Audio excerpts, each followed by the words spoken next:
preconceito racial ainda está presente no dia a dia, não só dos brasileiros, mas do mundo inteiro. Contextualizado em universidades, na mídia, nos livros, os negros ainda são poucos nos cargos de liderança nas universidades, têm salários mais baixos. Ainda assim, o povo negro tem lutado para garantir seu espaço e direitos na sociedade. E é sobre isso que vamos falar no OAB Entrevistas de hoje. Sejam bem-vindos! Aqui comigo no estúdio, o Dr. Humberto Adame, presidente da Comissão Nacional da Verdade da Escravidão Negra no Brasil. Dr. Humberto, muito obrigada pela sua presença aqui conosco hoje. Eu agradeço. Falar de um assunto tão importante, tão em pauta, sempre em pauta, né? Mas para a gente começar, o senhor preside aí uma comissão que tem um nome quase que autoexplicativo, né? Qual a verdade, doutor Humberto, para a gente começar aqui a nossa conversa sobre a escravidão negra no nosso país? A escravidão negra, na verdade, ela foi praticamente, a sua história foi apagada da história do Brasil. Muitos são os fatos que nem mesmo os negros conhecem, porque eles foram, a sua memória, contar essa história foi simplesmente extirpado da história do Brasil. E muitos não querem que isso fique do jeito que está. Então, o trabalho da Comissão Nacional da Verdade da Escravidão Negra no Brasil, do Conselho Federal do OAB, ele tem sido de levantar fatos, pistas e provas, locais, lendas, prédios em todo o Brasil que possam conter essa história. Muitas dessas histórias já estão sendo feitas pelos departamentos de história das universidades brasileiras. Só que só eles é que sabem. Só eles, ela fica perdida. Então, juntar, convidar, chamar historiadores, advogados, juízes, membros do Ministério Público, ativistas sociais em todo o Brasil e convidar para essa grande jornada que o Conselho Federal da OAB está chamando todas as seccionais para levar à frente e descobrir qual é a verdade da escravidão no Brasil, mas também na sua seccional, no seu município. Agora nós temos tido muitas subseções que têm pesquisado a história da escravidão negra no seu quintal, na sua área de atuação, e isso tem sido muito importante para levantar os heróis locais, levantar as histórias, levantar as lendas, prédios e contar essa verdade. Um dos exemplos interessantes que a gente usa como carro-chefe é o do Quilombo do Campo Grande. É um advogado e historiador de Minas Gerais, Tarcísio José Martins, que pesquisou, veja você, durante 30 anos, a história desse quilombo que é maior do que o Zumbi e que é anterior e que era confederado. Então eram quilombolas que talvez muitas vezes se tivesse chamado de arraiais e que ia de Minas Gerais até São Paulo. E em 1742 foi contratado um bandeirantes para dizimar essa população quilombola. E ele fez o serviço. Como é que você sabe? Pela contabilidade. Está lá assinado o recibo que ele teve que dar pelos 83 quilos de ouro que ele recebeu. E teve que mostrar a paga do serviço que ele fez. E qual foi a paga? As cabeças ou as orelhas decepadas dos 3.900 quilombolas que ele assassinou. Veja, essa história você não acha em lugar nenhum. E quando você descobre isso, em qualquer outro lugar do mundo, qualquer outro segmento humano, seria motivo de comoção mundial. E no Brasil, sendo negros, ninguém deu bola até hoje. Eu fico sempre fazendo uma comparação muito positiva se fossem judeus. A comunidade judaica tem ensinado a não deixar esquecer esse tipo de coisa, inclusive com o modelo de reparação do Holocausto. Então, se fossem 3.900 judeus que tivessem sido assassinados em 1742, era motivo de comoção mundial. E você não vê esse mesmo tipo de solidariedade para pessoas afrodescendentes ou pretos e pardos na denominação do IBGE ou simplesmente negros. É um tema bastante... A gente fica até sem saber como falar, né? Porque a gente não conhece essas histórias e são grandes. Agora, e você veja, foi só uma uma história. Você tem 5.643 municípios no Brasil. Se cada uma tiver uma história dessa para contar, você já tem um grande campo de atuação, que eu quero dizer assim, não pode ser só uma comissão nacional que vai fazer isso, Comissão Nacional da Verdade, do Conselho Federal da OAB, não vai fazer isso, não, é preciso de todas as seccionais. Nós tivemos até agora somente 15 seccionais. É preciso você que está me assistindo, fale com o presidente da sua seccional para perguntar para ele por que não tem ainda Comissão da Verdade na sua seccional, e você que está na subseção, vai lá atrás do presidente da OAB da sua subseção e peça para ele instalar a Comissão da Verdade no âmbito da subseção e fazer a pesquisa em conjunto com universidades, Departamento de História, advogados, com os próprios tribunais. Tem processos do tempo da escravidão que devem e podem ser pesquisados para contar essa história. Nós conseguimos, o ano passado, na gestão do presidente Marcos Vinícius Furtado, fazer o reconhecimento do Luiz Gama como herói brasileiro, advogado que foi, né? E não pôde ser reconhecido como advogado porque ele era preto. Então, ele cursou como ouvinte no Largo de São Francisco, na Faculdade de Direito, e não pôde se formar porque ele era preto. Pois é, doutora, aí a gente entra na questão do preconceito, né? Que a gente vê, é visível mesmo, ainda hoje nos nossos tempos. Por que uma sociedade tão plural como a nossa, né? A sociedade brasileira é tão preconceituosa? Eu acho que tudo isso é resquício da escravidão, né? É uma coisa que não foi apurada devidamente, e a discussão tem sido muito na questão do eu sou a favor da cota para negros na educação ou no emprego público, ou eu sou contra. E, na verdade, você tem que superar esse problema e partir para a reparação da escravidão, que é uma conta muito maior.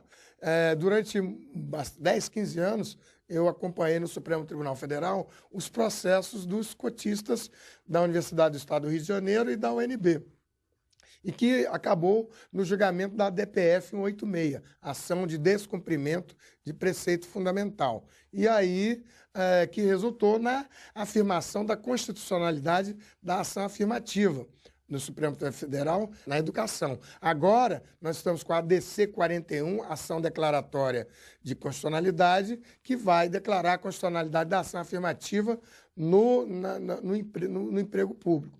E a OAB é a autora dessa ação, o ministro Barroso é o relator.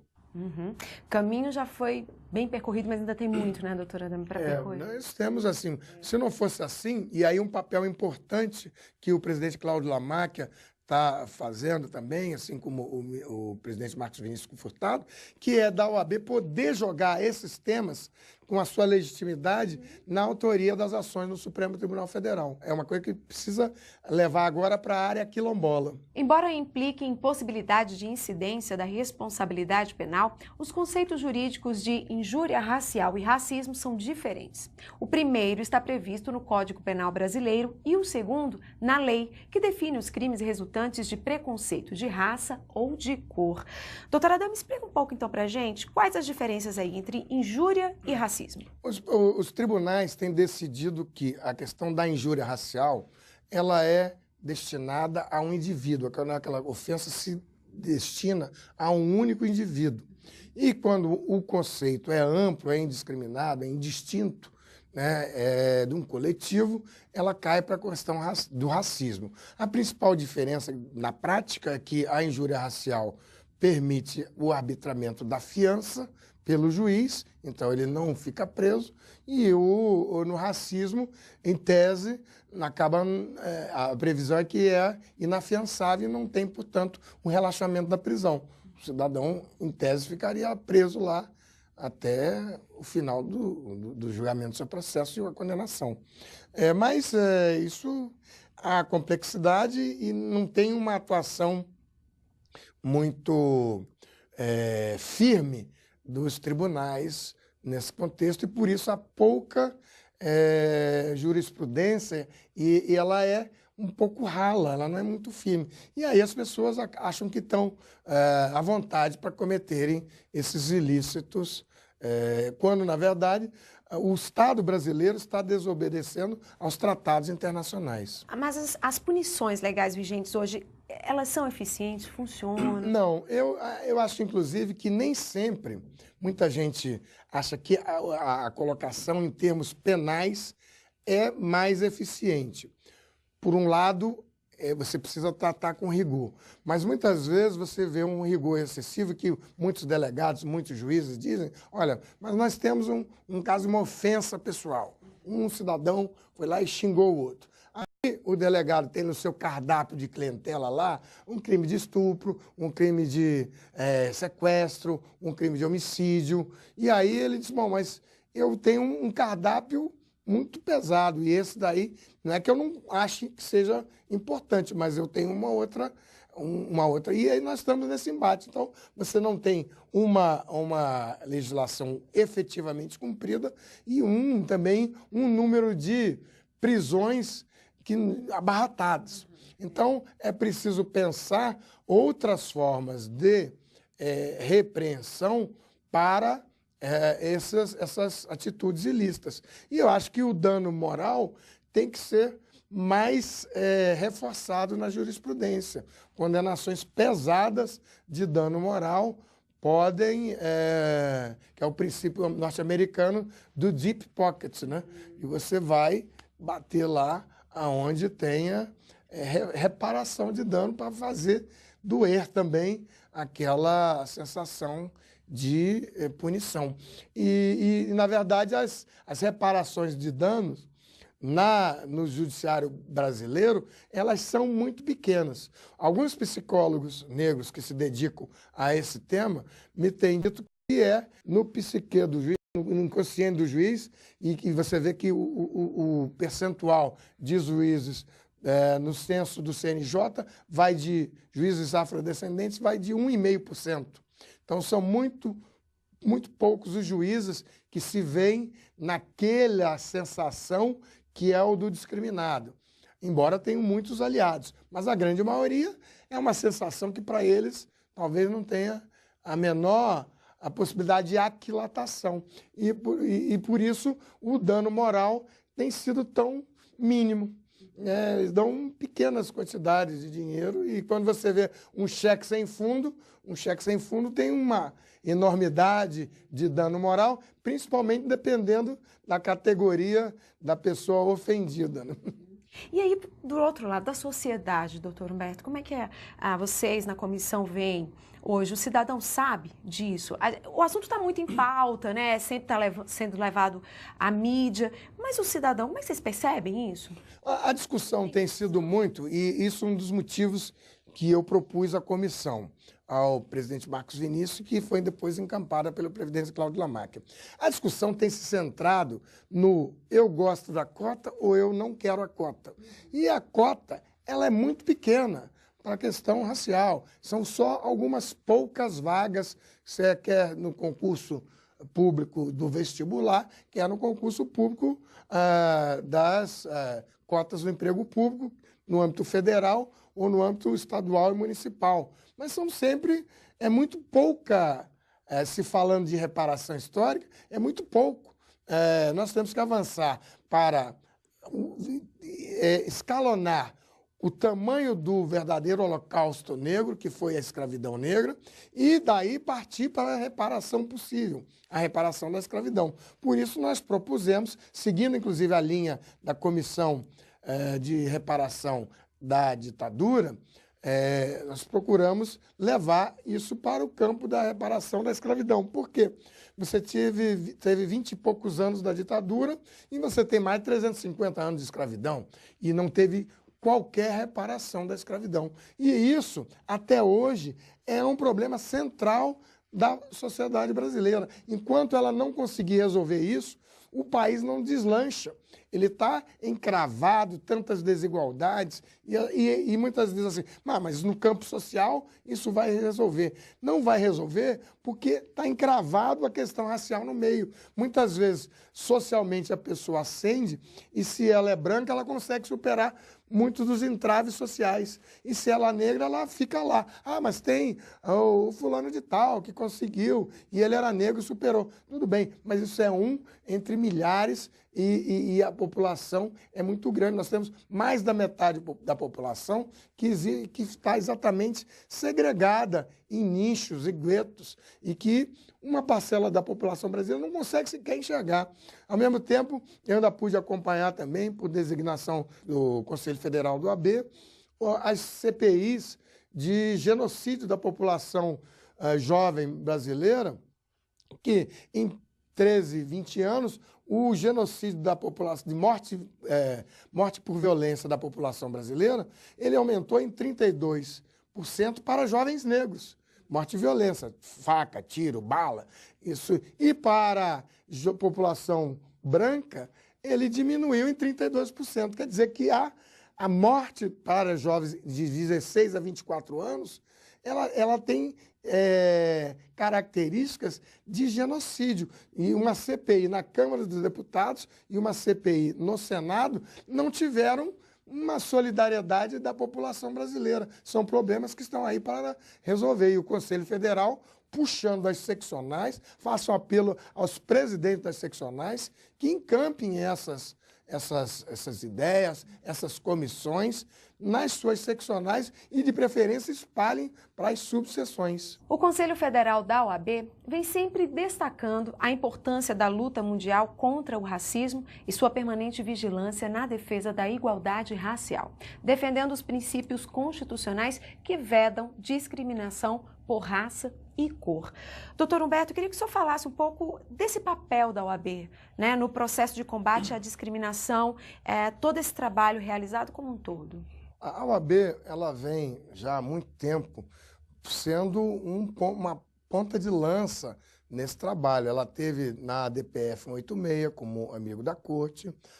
Em muitos momentos ela chamou a sociedade para estar à frente dessa luta e agora mesmo, como eu citei ainda há pouco, essa ADC 41, que muitos juízes começaram a julgar a inconstitucionalidade das cotas no processo dele, alguns juízes trabalhistas. Você já imaginou se todos os juízes, porque eles acham que a cota naquele processo é inconstitucional, começam a declarar a inconstitucionalidade da cota naquele caso, você não vai conseguir a tempo garantir que todos os recursos sejam levados para os tribunais superiores de forma a dar tranquilidade jurídica, segurança jurídica. Então, o que a OAB fez? Usando da sua legitimidade constitucional de poder jogar as ações no Supremo Tribunal Federal, ela foi e levou esse assunto ao Supremo Tribunal Federal. Só essa medida já deixou tranquilidade para que, se houver algum juiz,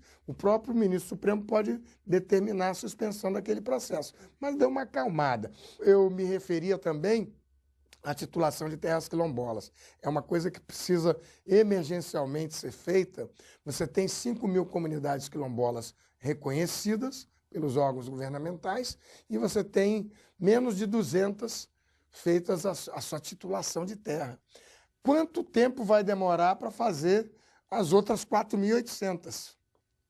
Nesse aspecto daí, porque a nossa proposta é que em breve o Conselho Federal da OAB também leve esse tema ao Supremo Tribunal Federal para evitar, inclusive, que o Brasil seja sancionado em termos internacionais por descumprimento aos tratados que ele assina.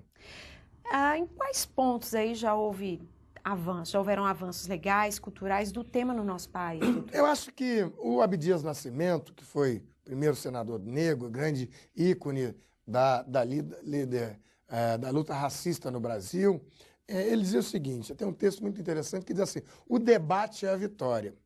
Então, para muitas gerações de afrodescendentes, esse assunto não podia nem ser falado. Então, a briga deles era para que, primeiro, o Estado brasileiro reconhecesse que há racismo no Brasil, que a democracia racial tão propalada era um mito. E esse se diz sempre que é um dos ganhos do protagonismo do movimento negro em levar à discussão, ao debate, o reconhecimento de que há racismo no Brasil. E as pessoas, mas como vocês querem que haja esse reconhecimento? Porque se não houver, para o estado de coisas que existem, a população negra, ou preta e parda, ou afrodescendente, qualquer que seja a denominação que você escolha, está sempre muito oprimida e não consegue superar e mudar o estado das coisas que existe aqui. Então, só você ter o reconhecimento do racismo e começar a buscar soluções, como, por exemplo, uma delas é a cota, já é um grande avanço, né? E os críticos dessas medidas, eles não propõem nada. Então, mas vocês estão trazendo racismo e começam a surgir denúncias de racismo a todo momento. Não, mas o racismo já existia. Ele só passou a ser mais denunciado, ou as populações que eram submetidas a esses vexames, essas humilhações, eles passam a se defender e reclamar, a irem à polícia, a fazer boletins de ocorrência, a não aceitar e irem a juízo também buscar a reparação desses danos. Um dos pontos importantes que o senhor colocou aqui, um ponto importante é a questão do debate, né? Debater. Vamos falar um pouquinho então sobre o filme Menino 23, né? Que, como o senhor bem colocou, já foi exibido na OAB do Rio, Salvador, a Porto Alegre. Fala um pouquinho para quem está assistindo agora. Olha só, o Menino 23, eu assisti graças, inclusive, ao meu filho, que é estudante de Direito do 3º semestre lá na UERJ. Eu disse, você tem que ver esse filme. Outros companheiros lá do Rio de Janeiro me chamaram, eu fui assistir um sábado, 10 horas da manhã. E saí de lá dizendo, esse filme tem tudo a ver com a história da Comissão da Verdade da Escravidão. Embora ele seja de 1933, a descoberta, a pesquisa que foi feita pelo diretor Belisário França, pelo historiador Sidney Aguilar, foi muito importante no sentido de dizer, olha, é uma história que está se contando, né? E se descobre uma suástica nazista numa fazenda no interior de São Paulo. E a partir daí há toda uma descoberta